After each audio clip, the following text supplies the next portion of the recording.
Les amis, bonjour, comment allez-vous? Pour ma part, je vais bien. Quelles sont les nouvelles? Rien de plus, sauf que voilà, ma situation n'a pas trop évolué par rapport à la dernière fois.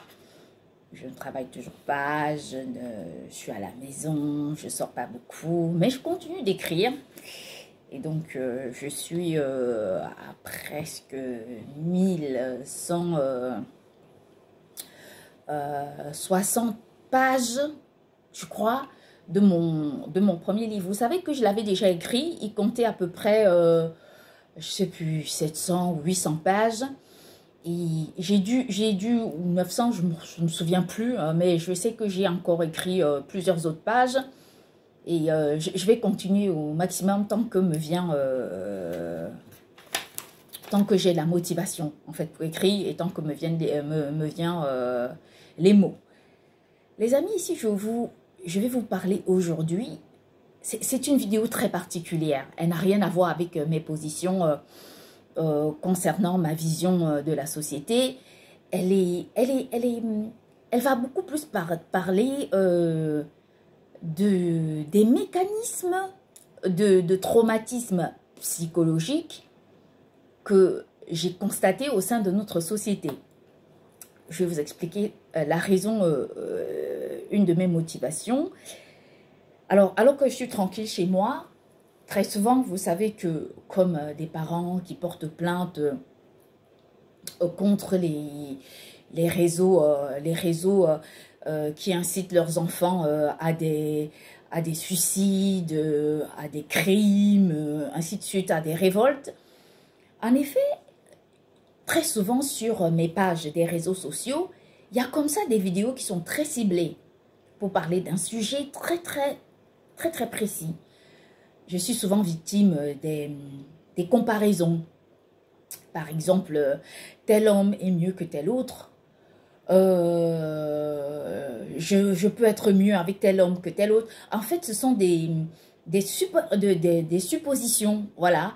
C'est-à-dire que à chaque fois, je vais être confrontée à ces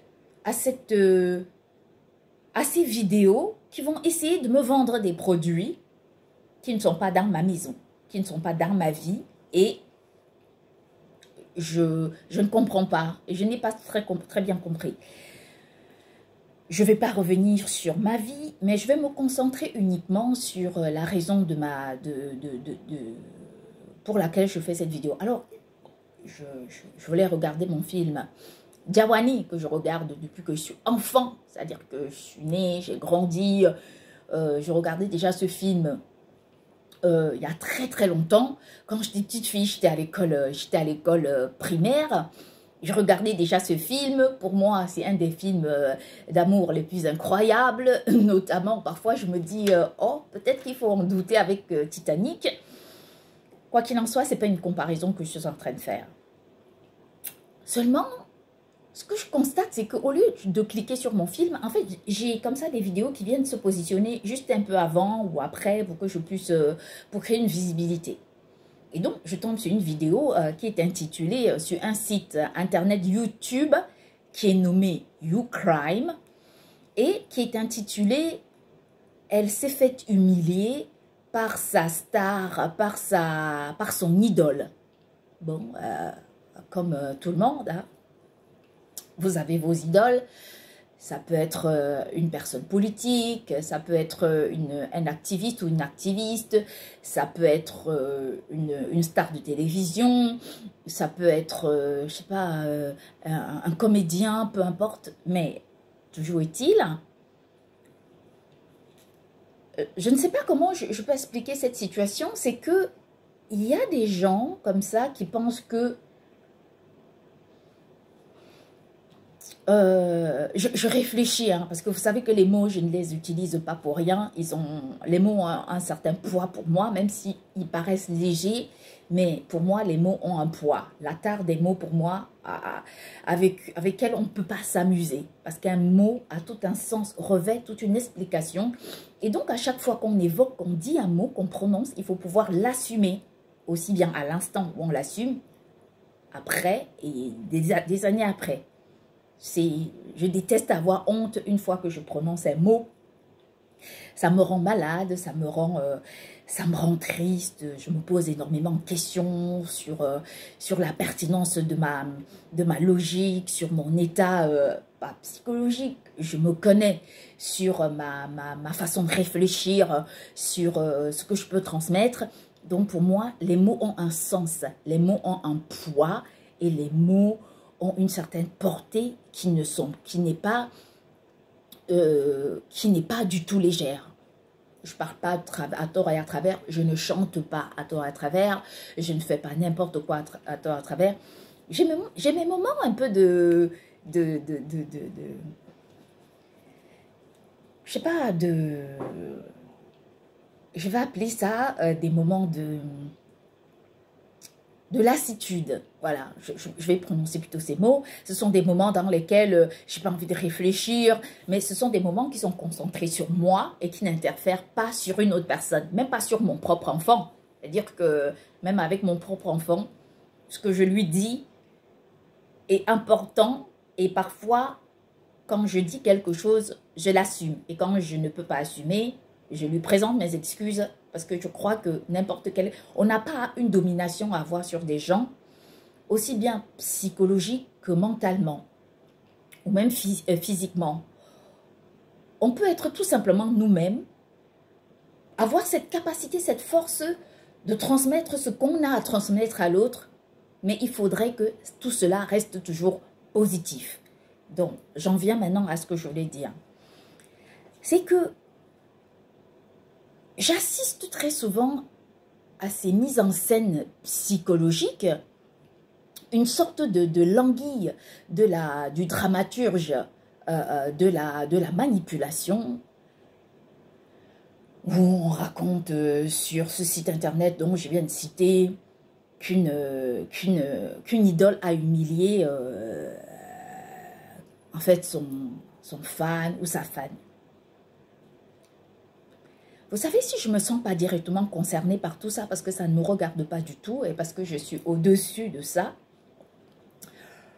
j'ai très pitié des enfants qui les regardent ou encore des personnes qui ont une certaine fragilité mentale qui regardent ce genre de manipulation. Déjà, commençons par l'étape psychologique. Des personnes qui sont capables de créer des vidéos telles que celle-là.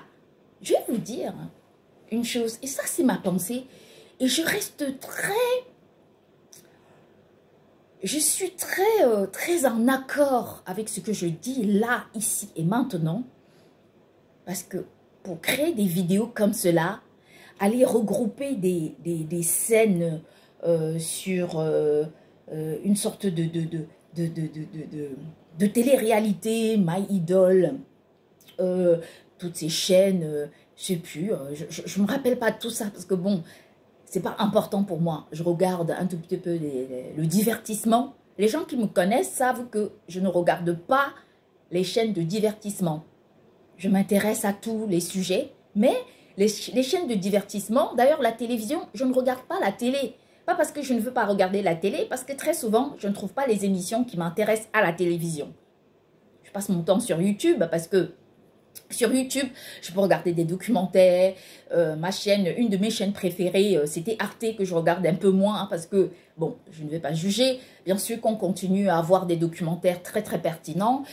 Je regarde beaucoup l'actualité, je m'intéresse énormément à l'actualité politique internationale et je m'intéresse aussi aux sujets comme des comédiens, le théâtre, ainsi de suite. Ça c'est moi, ça n'a rien à voir avec d'autres personnes, c'est moi. Je ne suis pas une personne qui suis portée par une envie ou un besoin ou... je sais pas, je me suis jamais habillée d'un comportement psychotique et je pense que quand je regarde des vidéos telles que celle-là, où on va chercher des films, vous savez, ils créent des petites scènes comme ça, parlant de cette jeune femme qui était d'origine, je crois, anglaise, qui s'appelait Paula, qui avait même changé son nom à l'âge de 16 ans. Je dis bien, à l'âge de 16 ans pour porter le nom de son idole, Paula Abdul. qui a été tuée parce qu'elle était complètement fan de cette Paula Abdul, parce que ceci, cela, en fait, elle a été tuée. Bon, bref, ils l'ont retrouvée morte dans sa voiture. Elle est passée à une émission où il y avait cette Paula Abdul qui l'a complètement humiliée devant tout le monde. Moi, vraiment, ce que je trouve déjà très grave, ce sont ces gens comme cette dame que je ne vais pas juger, donc Paula Abdul, qui est capable de juger une fille de 16 ans, la condamnant à un traumatisme psychologique. On connaît qu'à 16 ans, les personnes sont dans l'adolescence, ce sont des enfants qui ont besoin de grandir, qui ont besoin de... qui se cherchent. Il faut tout simplement les aider à trouver leur route. C'est très difficile en tant que parent, c'est très compliqué, parce qu'on aime tellement notre enfant qu'on aimerait tellement faire pour lui apporter, mais on ne sait pas vraiment comment lui apporter la meilleure solution pour l'aider à grandir. Et à partir de là, qu'est-ce qu'on fait? On appelle la volonté de Dieu, parce qu'on a besoin non seulement d'accompagner nos enfants pour leur permettre de trouver leur voie, mais en même temps de leur offrir le meilleur et de surtout ne pas se tromper. Alors, quand je vois cette fille de 16 ans qui change son nom, qui prend le nom de son idole, qui finalement passe dans une émission de divertissement intitulée My Idol, et qui est moquée par son idole, vous savez, je ne suis pas consternée par l'événement. Ce dont pourquoi je suis consternée, ce sont ces gens qui sont capables d'aller chercher des scènes pareilles. Je vous rassure. Vous voyez, ce sont ces personnes qui m'effraient, qui me font peur. Elles sont capables de partir comme ça, énumérer, rechercher des événements qui se sont passés il y a 25 ans. Parce que quand on parle de cette histoire de My Idol, ça s'est passé dans les années 2000. Ces gens citent toutes ces années-là dans un podcast, on va dire ça. Elle raconte un podcast, je ne sais pas, c'est en anglais, vous savez ce que je veux dire. Elles vont raconter, traduire l'état psychologique d'une jeune fille qui avait 16 ans, qui avait changé son nom et qui finalement est passée dans une émission. Elle s'est fait humilier à l'âge de 20 ou 22, 23 ou 24 ans ou 25 ans, peu importe, et qui finalement doit prendre des cours de chant, qui s'est fait injurier, qui s'est fait... En fait, le problème, c'est pas l'émission. Parce que l'émission existe pour représenter quelque chose. Le problème, ce sont ces gens qui montent ce genre de plan. Vous savez, une sorte de structure du mal qui sort d'un terrain psychologiquement dérangé, miné par la haine, par la plus haute manipulation, par les crimes, comme elles disent, par les crimes. Donc, vous pouvez comprendre à quel point il faut être mentalement instable. Mais ce qui m'effraie, mais vraiment, ce qui va m'effrayer, ce n'est vraiment pas l'émission. Ce ne sont pas ces jeunes filles qui sont humiliées, mais ce sont les gens qui sont capables de monter ce type de scénario en fait, de créer. C'est-à-dire, imaginez-vous quelqu'un qui est chez lui, qui imagine un plan pour manipuler l'autre. Cette personne est assise derrière l'ordinateur. Elle passe chercher des scènes d'humiliation et crée tout un podcast, peu importe, tout un plan de vidéo pour que des gens puissent regarder et qu'une information puisse être diffusée. Mais attendez, est-ce que ce genre de personnes ne vous font pas peur? Parce que ce sont des personnes très... Comment dire? Ce sont des personnes dangereuses. Ce sont des personnes qui sont... Waouh! C'est que moi, personnellement, je suis dans l'incapacité, mais absolue, de monter. C'est-à-dire que je ne peux pas créer une scène du chaos. C'est-à-dire que quand vous voyez une chaîne comme YouCrime qui raconte cette histoire, et de cette façon, On n'est pas sur l'investigation. L'investigation, c'est autre chose. C'est du journalisme. On veut transmettre, on veut étayer, mettre la vérité sur un fait. Mais non, ces gens veulent transmettre des messages dont on ne comprend pas. Et derrière ces messages, il y a des messages d'humiliation. Vous voyez ce que je veux dire? Une jeune fille qui a 16 ans, quel est le but? Quel est le but d'aller provoquer une jeune fille qui avait 16 ans, qui a changé son nom, et faire associer cela à une histoire qui raconte une sorte de supercherie dont on ne peut pas comprendre. Et d'ailleurs, cette vidéo dure. Et ce qui m'interpelle, ce n'est pas la vidéo. C'est dit qu'il y a aussi une autre jeune fille qui est allemande et qui s'appelle Karina quelque chose, qui se suicide. Elle était passée dans une émission. C'est effrayant. Et voilà encore autre chose qui va m'interpeller. Cette vidéo doit durer 34 minutes et 32 secondes. Alors, allez chercher ce que ça veut dire. Non, non, je vous rassure. Hein, allez chercher ce que ça veut dire. Sincèrement, quand on a affaire à des gens qui veulent faire croire que d'autres personnes sont instables, mais qui en réalité, pour douter de l'autre, il faut quand même être capable d'être psychologiquement dérangé. Je vais vous expliquer pour moi. Moi, je crois en ce que les gens me disent. Je vous rassure, hein, très souvent, je crois aux gens. Les gens disent quelque chose, j'y crois. Je doute quand c'est pertinent et quand je peux défendre, quand j'ai des arguments. Et quand je doute pour rien, je m'en prends à moi-même, je m'en veux à moi-même. Parce que je suis une personne qui déteste se tromper psychologiquement. Pour moi, c'est une frayeur. Je n'aime pas poser des actes qui me font regretter, qui me font avoir des regrets plus tard. Je n'aime pas me comporter de façon à me sentir humiliée. Ce sont des choses pour moi qui me choquent. Pas parce que j'ai besoin que l'autre me juge, mais parce que je suis comme ça et j'ai toujours été comme ça. Et parce que ça m'a toujours sauvée et ça m'a toujours permis d'être qui je suis et d'être comme je suis. Vous savez, récemment, je fais des rêves comme ça, ou des mises en scène sur mes pages de réseaux sociaux, où il faut que je passe, en fait, où on va me montrer des personnes qui doivent peut-être s'habiller comme moi, où je dois passer une couronne ou quelque chose à quelqu'un. Voilà. L'autre fois, il fallait que je clique sur la photo d'une sorte de reine ou de duchesse, et en cliquant sur cette photo, peut-être ça expliquait quelque chose. Ou encore, il fallait que je donne un fruit. Vous savez, vous achetez souvent, comment dire, vous achetez souvent des fruits qui sont rassemblés. Alors, dans le rêve, on venait me dire, oui, il faut que tu donnes cela à une autre personne qui doit s'appeler telle, en me mettant dans des scènes d'humiliation. Vous savez, je vais vous expliquer une chose. Déjà, je n'ai rien à donner à qui que ce soit et personne ne viendra jamais me prendre quoi que ce soit parce que ce que j'ai à moi, je l'ai cultivé.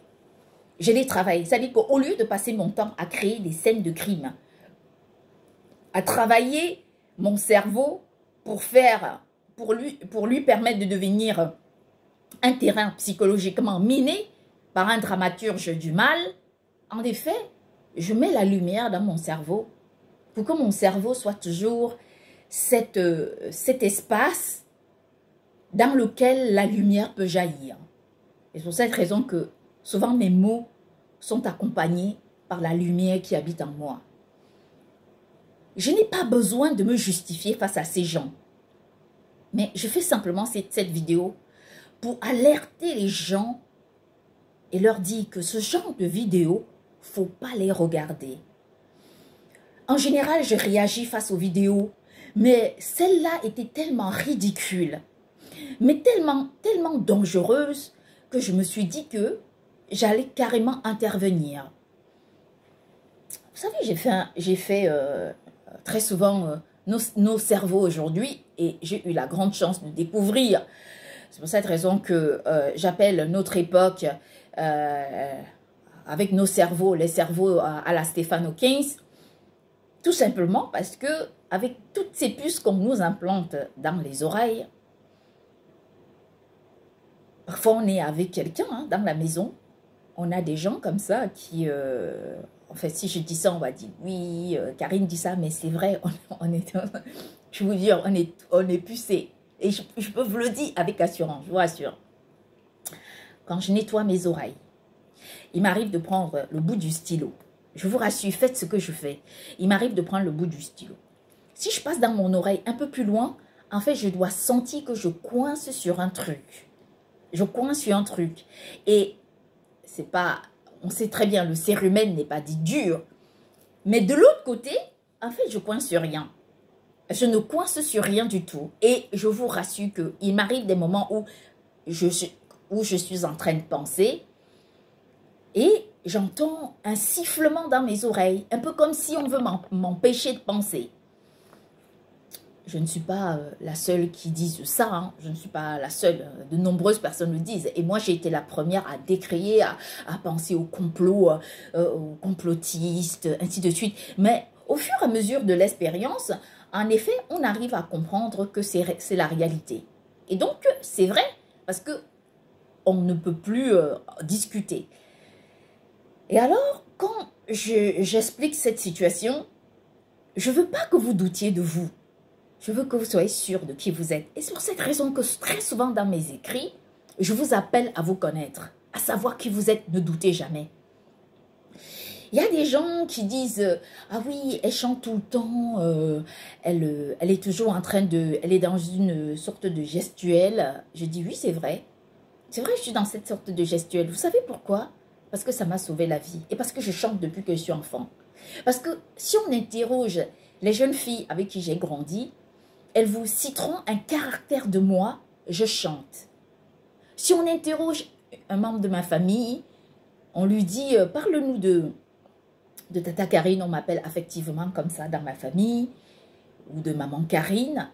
Vous aurez des gens, bon, ceux qui m'appellent Maman Karine, ce sont mes nièces et mes neveux, donc en fait, ils ne me connaissent pas très bien. Mais ceux et celles qui m'appellent Tata Karine me connaissent. En effet, ils vont vous dire « Elle aime chanter ». Je chantais tout le temps. D'ailleurs, même il y a quelques années, j'ai une dizaine ou plus d'une dizaine d'années par là, ou encore, je ne sais pas, très longtemps cela, j'ai chanté une chanson, je me lève le matin en chantant, chantant. Chante, chante, chante, chante. Ce n'est pas parce que je chante juste, hein. Je sais que je chante faux. Je sais que je chante faux, mais j'aime chanter. Je ne vais pas me justifier parce que je chante juste ou pas. Mais je veux juste être moi-même. Je veux juste être authentique. Parce que, vous savez, il y a la plupart des gens, et c'est ça que d'autres personnes ne comprennent pas, c'est que quand on cherche à impressionner les gens, c'est ça. C'est ça qui détruit les personnes qui veulent détruire d'autres personnes et qui ont des terrains minés psychologiquement. C'est-à-dire que quand on cherche à détruire des gens, en effet, on raconte tout d'elles. Mais en réalité, moi, si je cherchais à séduire les gens, je ferais mieux les choses. Je me maquillerais mieux, je mettrais mieux, je m'habillerais mieux, j'ai des beaux vêtements, de très beaux vêtements, mais pourquoi je fais toujours mes vidéos en mode maison et sans jamais... Parce que je me fiche éperdument de ce que les gens pensent de moi, non pas parce que je ne les respecte pas, mais parce que je les respecte assez pour mériter le respect et qu'on respecte ce que je suis et comment je suis. Je saurais faire plein de choses, je saurais, mais à quel moment on ne vous insulte pas? Je vous pose la question. Quand vous êtes très bien coiffé, on vous insulte. Quand vous êtes très bien habillé, on vous insulte. Quand vous êtes mal coiffé, on vous insulte. Quand, en fait, à chaque fois que vous faites quelque chose, vous êtes jugé par ces gens qui ne savent pas élever d'autres. Parce que quand on fait des vidéos comme celle que je viens de voir, on cherche à savoir quelle est la leçon. Qu'est-ce que vous voulez nous faire entendre? C'est-à-dire que nous présenter plusieurs enfants qui se font tuer, ainsi de suite. Quel est le message? Sachant qu'aujourd'hui, les personnes cherchent à fragiliser d'autres, les personnes cherchent à les détruire, elles mettent en place tout un mécanisme de destruction et c'est ce qui m'arrive depuis des années. Je vous explique, comme je vous parle souvent de ma vie, il y en a qui la connaissent. Il y a 7 ans à peu près de cela, je subissais toutes sortes de critiques. En fait, l'humiliation était au plus haut niveau. Et très souvent sur ma page Facebook, j'entendais des gens, enfin j'entendais pas, je lisais des insultes. En fait, on m'insultait sur mon âge. Ça, c'était très important, ça.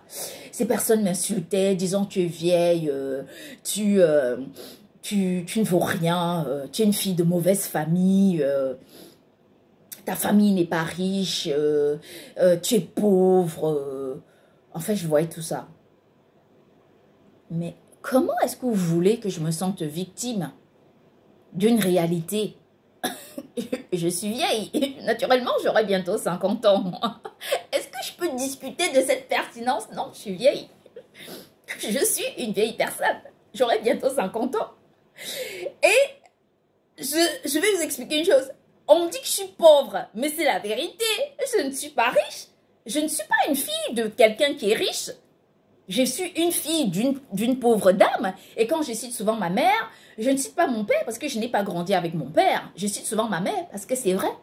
Parce que ma mère était la femme la plus pauvre du quartier. Elle était pauvre. Mais j'ai grandi avec cette étiquette qui faisait de moi la jolie fille qui vit dans une pauvre maison. Parfois même mes copines, pour se moquer de moi, disaient à un garçon qui s'intéressait à moi... il disait, ah oui, oui, t'intéresses pas à elle, si tu vois où elle vient, tu feras vite de l'oublier. C'est la fille de personne. Moi, je suis la fille de Dieu, je suis la fille de mon père, je suis la fille de ma maman. Et ça a développé en moi, au lieu d'avoir la haine de ma famille parce que j'étais pauvre, ça a créé en moi un amour très fort pour ma famille. Parce qu'au lieu de réfléchir comme les gens, j'ai pensé différemment.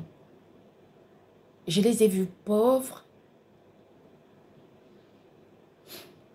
Et j'ai vu combien quelqu'un pouvait être pauvre et aimer une autre personne.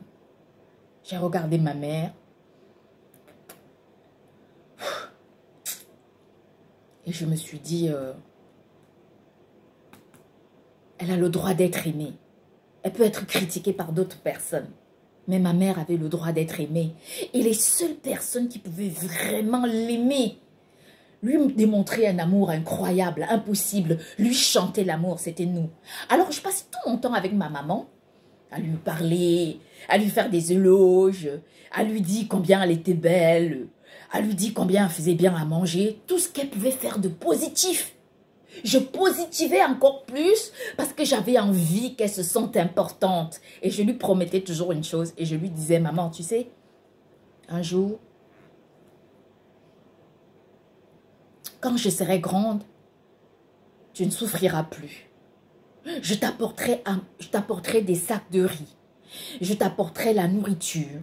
Je t'achèterai ceci, je t'offrirai tout ce que tu n'as pas. Vous savez, je n'ai pas eu la chance vraiment d'accomplir cela. D'acheter la plus belle voiture et faire conduire à ma mère, de l'habiller du plus beau costume traditionnel et de parer d'ornements. Je n'ai pas eu la chance, mais j'ai quand même pu lui offrir ce que je pouvais le temps que je pouvais. Je pensais à ma mère tout le temps, tous les jours. Je lui offrais des cadeaux dès que je pouvais, dès que possible. Quand j'ai perdu, quand ils ont tué ma mère dans cette adversité, il y a une personne qui a pleuré, c'était mon ex-mari. En fait, il a pleuré. Il a eu les larmes qui ont coulé, lui qui pleure jamais. Il ne pleure jamais, mais il a pleuré. Parce qu'il savait à quel point j'aimais ma maman.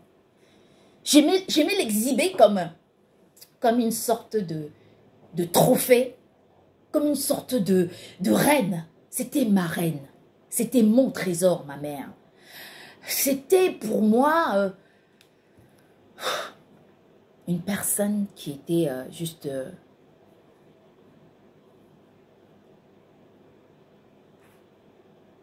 c'était Dieu et ma mère. Vous voyez, on me l'a prise trop tôt.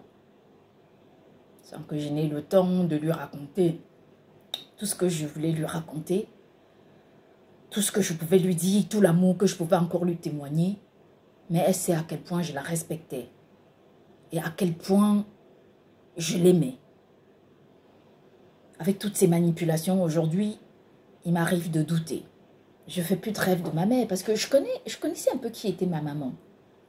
Ma maman, c'était quelqu'un qui passait à l'action. Ma maman, c'était quelqu'un qui n'avait pas besoin qu'on lui... si elle voulait faire quelque chose, elle le faisait. Elle le faisait. Elle permettait que ça se passe. Elle ne passait pas par plusieurs chemins ou par des stratagèmes. Non, elle permettait que ça se passe. Alors si un jour Dieu donne un pouvoir à ma mère, peut-être qu'elle m'ouvrira ma voie. Et ce jour-là, ce serait ma voie. Parce que je vais vous expliquer pourquoi. Parce que les manipulations, j'en connais.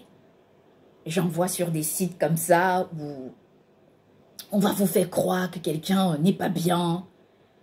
On va vous faire montrer à quel point l'autre n'est pas la bonne personne. En fait, on a toutes sortes en fait, il y a ces gens qui ont toutes sortes de stratagèmes pour vous faire douter. Mais vous savez pourquoi elles n'arrivent pas avec moi? Elles vont dire, on est arrivé, mais non. Je sais qu'elles me manipulent. Et je sais qu'elles me manipulent. Et je le sais. Mais parfois, je joue dans leur jeu parce que j'ai envie de leur faire croire qu'elles ont raison. Parce que j'ai envie de leur démontrer, de leur faire penser qu'elles font bien. Et moi, ça m'arrange beaucoup. Parce que parfois, ça me sort des situations. Vous voyez, ça me sort des situations. Et je suis très contente de ça. Franchement, j'applaudis ces situations. Et je me dis, à quelque part, tout ce que ces gens font contre moi se retourne, en effet, contre elles. Et c'est pour cette raison qu'elles n'arrivent jamais à comprendre la raison pour laquelle il faut m'humilier. Parce que pour elles, il faut m'humilier. Seulement, je ne suis pas une personne à humilier. Je ne suis pas ce genre de personne. Je suis une personne qui est consciente de sa force. Je suis consciente de ma force. Je me suis sortie tellement des étapes. Vous savez, j'ai perdu ma fille quand j'étais jeune. Et à partir du moment où j'ai perdu ma fille, j'ai appris à me sortir des situations. J'ai appris à lutter. J'ai appris à être très forte. J'ai appris... J'ai pleuré, hein. Bien sûr que j'ai pleuré. Pendant des années, j'ai pleuré. J'ai pleuré. J'ai pleuré pendant 2 ans, chaque jour. Je rêvais de ma fille tous les 2 de chaque mois que je partais la voir dans l'autre monde. Je vous rassure que je rêvais d'elle. Et je la voyais grandir dans ce monde-là. Et chaque fois que je retournais dans ce monde, après ce rêve, je pleurais encore. Encore et encore, encore et encore. J'ai appris à perdre. J'ai aussi appris à gagner. Moi, je n'ai pas peur de me trouver dans une situation. Voyez-vous, moi, quand je me trouve dans une situation, première des choses, je fais confiance à Dieu, je vous rassure. J'ai tellement confiance en Dieu, mais vous ne pouvez pas imaginer. Je vous rassure que si vous pouviez imaginer, ne serait-ce qu'un instant, à quel point j'ai confiance en Dieu, vous vous direz, c'est pour ça qu'elle croit en tout. Tout ce qui m'arrive, j'y crois. Les choses dangereuses se dissipent très rapidement et très très vite, toute seule, et Dieu souvent se tient devant pour faire barrage. Mais ce qui m'arrive à moi, Dieu permet que ça se fasse. Et moi, je n'ai pas peur. Comme disent, je n'ai pas peur. La seule personne avec qui j'ai des comptes à rendre, c'est Dieu lui-même. Et donc, moi, je n'ai pas peur de me retrouver dans une situation. Parce que quand je me retrouve dans une situation, je sais que Papa Yahvé, le monde céleste et tous les anges sont devant. Ils me connaissent. Vous croyez que je suis quelqu'un de méchant, qui ne fait pas du mal aux gens, qui ne crée pas des manipulations aux personnes, qui ne met pas des ténèbres dans ma tête dans le but de manipuler des gens ou qui ne crée pas des paramètres de manipulation? Non. Je ne suis pas ce genre de personne. Je suis une personne authentique. Je suis une personne vraie. Je suis une personne juste qui cherche tous les jours à émerger vers la justice. Pensez-vous que dans ma vie, je puisse me sentir concernée par une sorte de vidéo qui dure 34 minutes et qui m'apporte des histoires dans ma vie? Et 34, pourquoi je vous parle du 34? Parce que Parce que c'est mon adresse, j'ai acheté ma maison il y a une dizaine d'années. Quand je dis moi, c'est avec mon ex. Et je vis dans une rue au numéro 34. Vous voyez? C'est-à-dire qu'il faut que je me sente concernée. C'est-à-dire quand on vous envoie une vidéo, on met toutes sortes d'indices. L'âge de la personne, la race de la personne, la ressemblance avec la personne, l'histoire de la personne, pour que vous vous sentiez concerné et pour que vous doutiez. En fait, ce sont ces personnes comme ça qui créent ce genre de problèmes, qui sont capables de vous mettre à la déroute. Eh bien, moi, je ne me sens pas concernée par ça et je n'ai pas envie de me sentir concernée par ces manipulations. Moi, je vais dire à ces gens, vous savez, je suis au-dessus de la manipulation. Je suis au-dessus, je vais au-delà de la manipulation. Hier, il y a quelque chose de très surprenant qui m'est arrivé. Qui m'était arrivé. Ouais, on peut dire les deux parce qu'il y a aussi le passé composé. Ou le présent composé, voilà. Donc, je tombe sur... Je cherchais mon email. Et donc, je vois comment... je découvre comment on peut avoir son email. Vous savez, c'est le code que vous appelez souvent votre opérateur téléphonique pour obtenir. En fait, je l'ai obtenu pour changer d'opérateur téléphonique. En effet, je tombe sur un site où une personne comme ça a publié comment faire. La personne dit il faut composer étoile dièse 06 dièse et vous appelez et ça vous permet d'avoir votre email sans passer par votre opérateur téléphonique. Donc moi je me dis j'essaye parce que j'ai envie de changer de forfait, de changer d'opérateur téléphonique parce que j'en ai envie. Et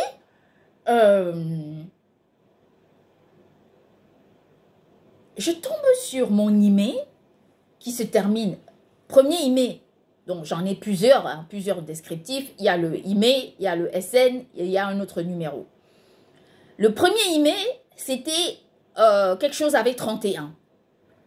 Le deuxième email, c'était quelque chose avec 53. Et le troisième, c'était Z. Ça se terminait, ça ce sont des chiffres avec lesquels ça se termine. Et le troisième, c'était Z9Z. Bon. Vous savez, j'apprends à comprendre les codes et les couleurs. Mais je n'ai pas encore appris le déchiffrage. Je ne suis pas intéressée par les chiffres. Mais la seule chose que je sais, c'est que si une personne ne veut pas me venir en aide, je lui dis qu'elle n'est pas obligée. Et je le dis et je l'assume. Je le dis, mais vraiment, quand je le dis, c'est avec beaucoup de pertinence. Je l'assume parce que peut-être vous pouvez douter de moi. Mais après avoir fait tout ce que j'ai fait, j'ai écrit 3 livres. Le premier, aujourd'hui, je suis en train de le continuer et je crois que je vais atteindre à peu près 1300 pages. Le deuxième, il fait 1280 pages ou quelque chose comme ça, ou un peu plus ou un peu moins, peu importe. Le troisième, il fait 1179 pages. Pensez-vous, et en format A4, sans compter les vidéos, ainsi de suite. Pensez-vous qu'une personne qui a fait un travail que j'ai fait, soit une personne qui court après une aide humaine, je pense que mon aide, elle est divine. Et que les personnes qui voudront un jour m'apporter leur aide se présenteront. Et je vous rassure, peu importe les raisons, elles se présenteront. Je vais vous expliquer pourquoi. Parce qu'il y a des gens qui ont appris à me connaître, qui ont appris à savoir qui je suis, comment je réagis. Et ces gens-là me connaissent, connaissent ma fidélité, connaissent mon intégrité et connaissent mes positions. Elles savent que je ne peux pas déroger. Que là, il y a une chose qui est sûre et certaine, je ne peux pas changer de position. Ça, c'est sûr. Elles savent que je ne peux ne pas croire en Dieu. Ça, c'est sûr. Et elles savent que quoi qu'il se passe, quoi qu'il arrive, en fait, moi, j'ai confiance en Dieu. Et je vous rassure, hein, je vous rassure, personne ne me manipulera. Parce qu'en réalité, je n'attends rien. Je n'attends rien. Je me plains devant Dieu. Comme je dis souvent à Dieu, je me couche seule, je me lève seule. Je suis seule, regarde-moi. Quand je me couche, je prie. Quand je me lève, je prie. Et je suis seule. Comme je dis à Dieu, je ne travaille pas. Si les hommes ne peuvent pas m'écouter, Dieu peut m'écouter. Mais quoi qu'il en soit, j'ai confiance en Dieu. Et sincèrement, pour tout vous dire, je n'ai aucun doute là-dessus. Je n'ai aucun doute sur le fait que j'ai confiance en Dieu. Je vous appelle tous à apprendre à vous connaître. À apprendre, tous et toutes, à apprendre à connaître les gens avec qui vous êtes. Que vous soyez un homme marié, une femme mariée, ou que vous ayez des amis, ou que vous ayez des fiancés, je sais pas, des collègues, des prétendants ou des prétendantes. Apprenez à connaître qui vous êtes, à connaître qui sont les gens avec qui vous traitez. Évitez de regarder des vidéos qui vont vous inciter à la haine ou encore à prendre des positions sur des sujets qui ne sont pas les vôtres. Sincèrement, si je vous le dis, croyez-moi, toutes ces dernières années, j'ai été manipulée par la grande vague de la manipulation. Mais elles se plaignent pourquoi? Elles se plaignent tout simplement parce qu'elles n'arrivent pas à savoir comment me détruire. Et donc, elles se plaignent. Bonne journée à vous.